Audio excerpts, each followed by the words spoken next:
نہیں کیا جو تاریخ کے اوراق میں لکھا ہے. آج علی کے چلنے کا انداز عجیب ہے. کہا بھئی کیسے چل رہے ہیں؟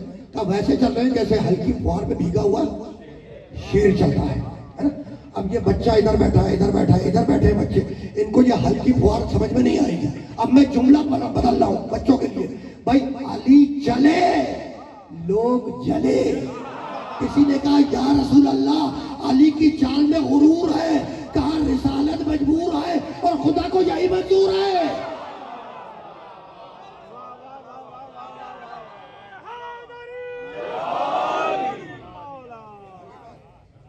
اب واپس آ جاؤ یا علی، واپس آ جاؤ بس. تبارک الذی بیدہ الملک، مبارک ہے وہ اللہ جس کے قبضہ قدرت میں ساری دنیا کا کنٹرول ہے. تو اللہ کیا ہے؟ مبارک. اس آیت میں تبارک الذی بیدہ الملک، مبارک ہے وہ اللہ جس کے قبضہ قدرت میں ساری دنیا کا کنٹرول ہے. تو اللہ کیا ہے؟ مبارک. اللہ مبارک. یہ مبارک بنا ہے بروک سے. مبارک کس سے بنا ہے بھائی؟ بروک سے. بروک کے معنی جو فور ایور ہو، جس میں دوام ہو، جو کنٹینیوس ہو، جس میں دوام ہو، جو فور ایور ہو، اسے کہتے ہیں مبارک. تو اللہ مبارک. پھر آگے بڑھ کر سورہ سواد میں آواز دی کتاب انزلناہ الیک مبارک. سنو، یہ جو ہم نے قرآن نازل کیا، یہ قرآن بھی مبارک ہے. اللہ مبارک، اللہ کا قرآن مبارک. پھر آگے بڑھ کر سورہ دخان میں آواز دی انا انزلناہ فی لیلۃ مبارکہ. سنو، جس رات میں ہم نے قرآن نازل کیا وہ رات شب قدر بھی مبارک ہے. تو اللہ مبارک، اللہ کا قرآن مبارک. جس رات میں قرآن نازل ہوا وہ رات شب قدر مبارک. تو جس کے دل پر یہ قرآن آئے کیا وہ آپ جیسا ہوگا؟ اب کس کے دل پر آئے یہ قرآن؟ تو سورہ نور میں آواز دی 24واں سورہ قرآن مجید کا. بسم اللہ الرحمن الرحیم. اللہ نور السماوات والارض مثل نورہ کمشکاۃ فیہا مصباح المصباح فی زجاجۃ الزجاجۃ کأنہا کوکب دری یوقد من شجرۃ مبارکۃ زیتونۃ لا شرقیۃ ولا غربیہ. سنو، توحید کے چراغ کو جو تیل مل رہا ہے وہ مبارک شجر سے مل رہا ہے. تو اللہ مبارک، اللہ کا قرآن مبارک. جس رات میں قرآن نازل ہوا شب قدر مبارک. جس کے دل پر قرآن نازل ہوا محمد مصطفیٰ مبارک. پھر آگے بڑھ کر قرآن نے آواز دی انا اول بیت وضع للناس للذی ببکۃ مبارکا وہدی للعالمین. سنو، سب سے پہلا بیت اللہ خانہ کعبہ جو ہم نے وضع کیا مبارک ہے. کیا ہے؟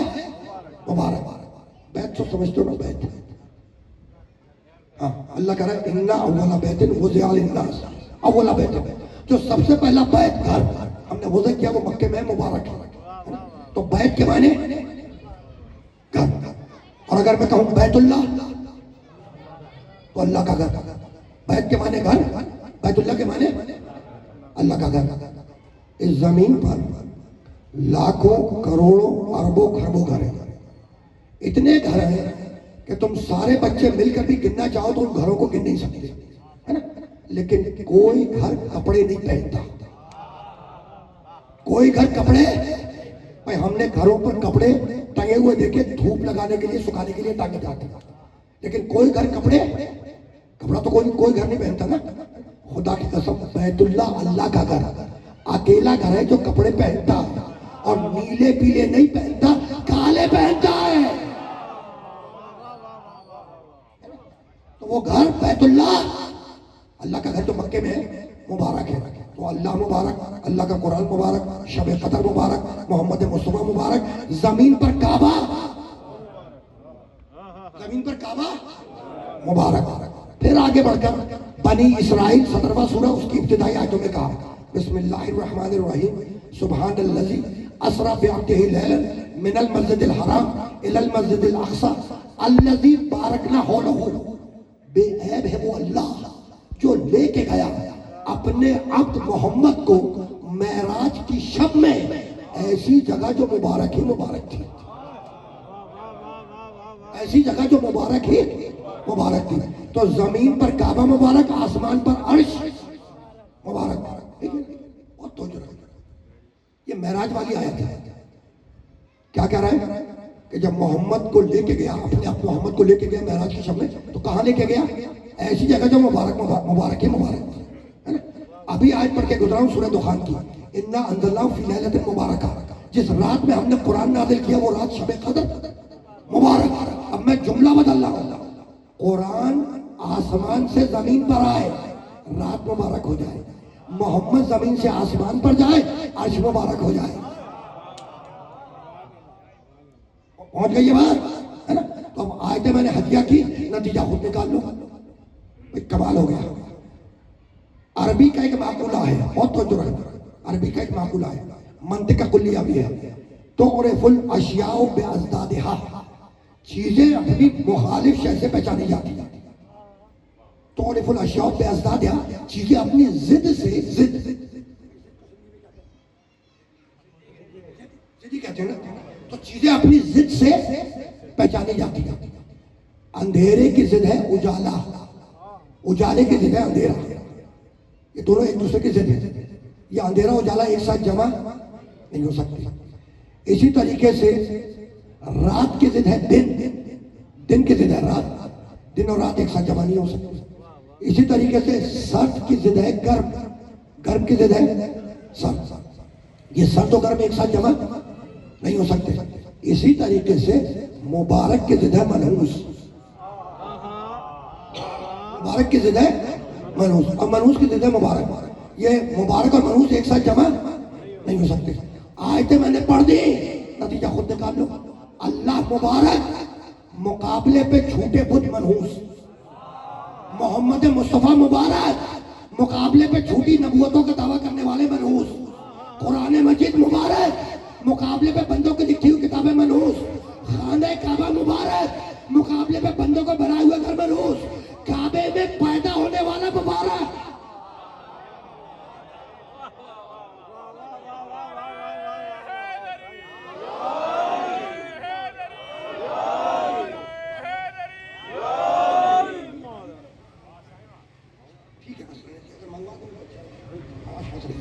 بہت توجہ رکھنا، اس مرحلے سے بہت آگے نہیں جانا ہے. بات کو اسی پیرائے کے اندر مجھے روکنا ہے.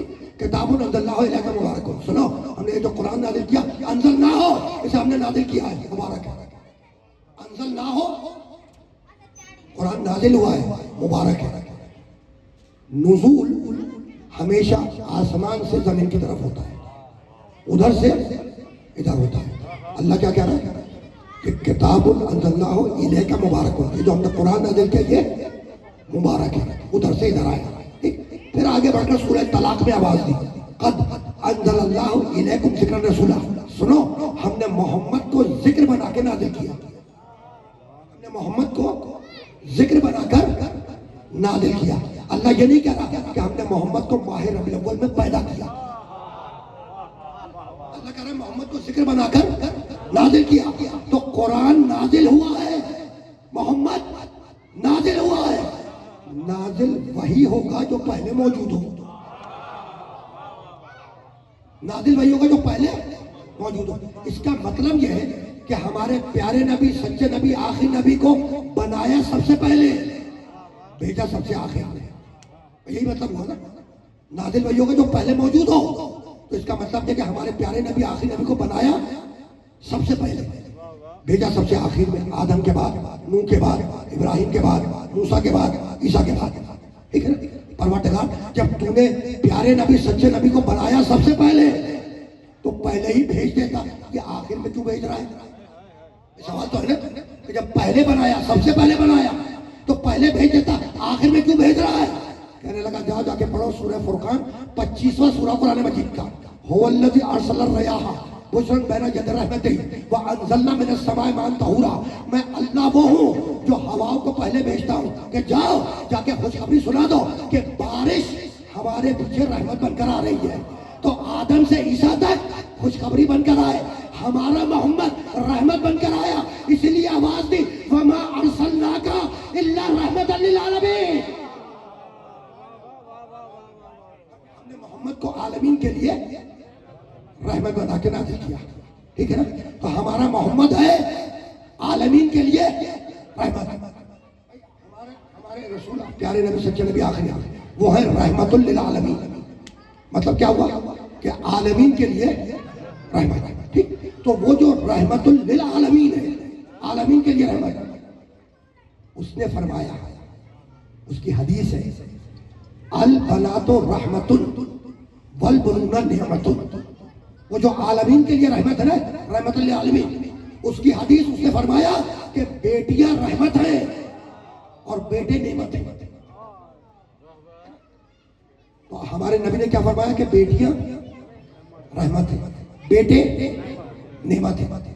تو بیٹیاں رحمت ہیں, رسول اللہ فرما رہے ہیں. خود رسول کون ہے؟ رحمت للعالمین. جو رحمت للعالمین ہے وہ کہہ رہا ہے کہ بیٹیاں رحمت ہیں. سب نے لکھا ہے اس روایت. ٹھیک, تو اب میری بیٹیاں میرے لیے رحمت, تمہاری بیٹیاں تمہارے لیے رحمت, نبی کی بیٹی نبی کے لیے رحمت. تو اب سمجھ میں آیا کہ جو عالمین کے لیے رحمت ہو اس کا نام ہے محمد, اور جو محمد کے لیے رحمت ہو اس کا نام ہے فاطمہ.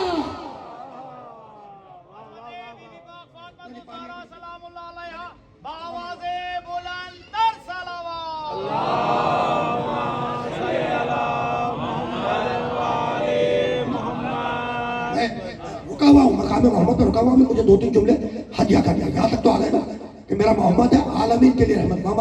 وما ارسلناک الا رحمت للعالمین. ہم نے محمد کو عالمین کے لیے, تو ہمارا نبی رحمت للعالمین. اب یہ عالمین کیا ہے مجھے نہیں معلوم. مجھے یہ تو معلوم ہے نا کہ ہمارا نبی ہے عالمین کے لیے رحمت للعالمین. تو یہ عالمین کیا ہے مجھے نہیں معلوم, لیکن مجھے قرآن میں ایک آیت ملی, بسم اللہ الرحمن الرحیم الحمدللہ رب العالمین. تو اب جہاں جہاں تک محمد کی ربوبیت جائے, جہاں جہاں تک اللہ کی ربوبیت جائے, وہاں تک محمد کی رحمانیت ساتھ ہو جائے. مقام محمد مصطفیٰ ہے. اور اب آگے بڑھ کر سورہ ہود میں آواز آئی, 11واں سورہ قرآن مجید کا. میں ذرا سا مقام محمد پہ رکوں گا اور پھر ہم چلے جائیں گے امامت کی طرف. تھوڑا سا رکوں گا, 2-4 دقیقے, وقت جو ہے نا. کمال ہے. سورہ ہود 11واں سورہ. اللہ نوح علیہ السلام سے فرما رہا ہے. کیا فرما رہا ہے؟ انی اعوذک ان تکون من الجاہلین. اللہ نوح علیہ السلام سے کہہ رہا ہے کہ نوح علیہ السلام آپ ان پڑھوں جیسے نہ بنے. انی اعوذک ان تکون من الجاہلین. نوح آپ ان پڑھوں جیسے نہ بنے, جاہلوں جیسے نہ بنے. اپنے مقام بلند پر رکے رہے, اپنے سٹیٹس پر رکے رہے. یہ کہا نوح سے, ان تکون من الجاہلین. نوح اپنے مقام سٹیٹس پر رکے رہے, اپنے مقام بلند پر رکے رہو, جاہلوں جیسے ان پڑھوں جیسے نہ بنا. اور اب آگے بڑھ کر سورہ نمل میں اپنے چاہتے نبی محمد سے کہنے لگا وَلَا تَكُنْ كَصَاحِبِ الْحُوتِ. میرے محمد تو مچھلی والے نبی جیسا نہ بنا. وَلَا تَكُنْ كَصَاحِبِ الْحُوتِ. میرے محمد تو مچھلی والے نبی جیسا نہ بن. اپنے مقام بلند پر رکا رہے. ایک کمال ہو گیا. نوح ان پڑھوں جیسے بنے تو پستی, محمد مچھلی والے نبی جیسے بنے تو پستی. یہی تو ہے نا کہ اگر نوح علیہ السلام جاہلوں جیسے بنے تو پستی, ان تکون من الجاہلین. آیت میں میرا محمد اگر مچھلی والے نبی جیسا بنے تو پستی.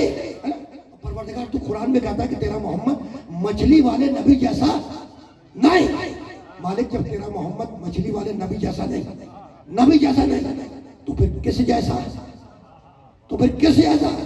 کہ جا کے محمد سے پوچھو, میرے نبی سے. آئے ہاتھ جوڑا, اللہ کے رسول, اللہ قرآن میں کہتا ہے کہ آپ مچھلی والے نبی جیسے نہیں. تو جب آپ نبی جیسے نہیں تو پھر کس جیسے؟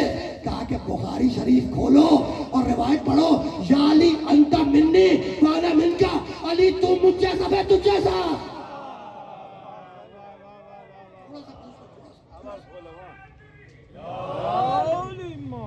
کلندر ہے جس کا گدا وہ در تلاش کر, کلندر ہے جس کا گدا وہ در تلاش کر, جو ہے انبیاء کا مشکل کشا وہ در تلاش کر.